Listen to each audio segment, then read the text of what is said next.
Part 2 নিয়ে চলে এসেছি কালী পুজোর মিনি ব্লগের। এখানে দেখতে পাচ্ছ বিঙ্গো সন্ধেবেলায় জানলার ধারে বসে রয়েছে। তারপর উপরে গিয়েছিলাম, মা বলেছিল সন্ধে দিয়ে দিতে। আজকে আমি এই লাইটটা বের করে জ্বালিয়ে দিয়েছিলাম, ভালো লাগছিল খুব। এরপর জল দিয়ে এই প্রদীপগুলো জ্বালিয়ে দিচ্ছিলাম। এইবার এই প্রদীপগুলো নিয়ে আমি বাইরে দিয়ে দিয়েছিলাম ওই লণ্ঠনগুলোর মধ্যে।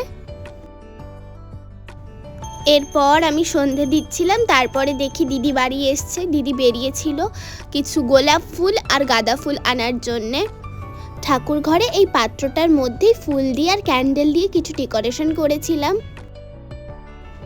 এরপর আমি ক্যান্ডেলগুলো জ্বালিয়ে দিয়েছিলাম। কেমন লাগছিল তোমরা সবাই আমাকে জানিও।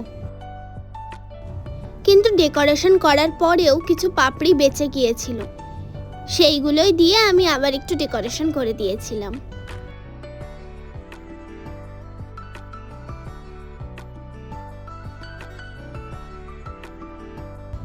এরপর দিদি সব বাতিগুলো জ্বালিয়ে দিচ্ছিল, কারণ সেই দিন তো বাতি দিতে হয়, 14 প্রদীপের পরের দিনই বাতি দিতে হয়, অর্থাৎ কালী পুজোর দিনই বাতি দেয়। ঠাকুরঘরটা খুব সুন্দর লাগছিল, ক্যামেরায় অতটা ভালো করে ক্যাপচার না হলেও আসলে খুব সুন্দর লাগছিল।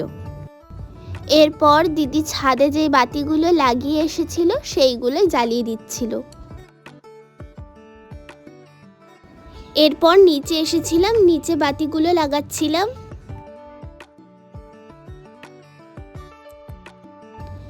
বাতি লাগিয়ে নিচটা খুব সুন্দর লাগছিল।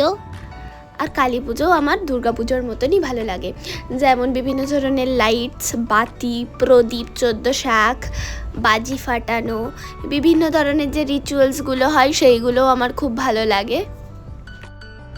তোমরা জানিও মিনি ব্লগটা কেমন লেগেছে।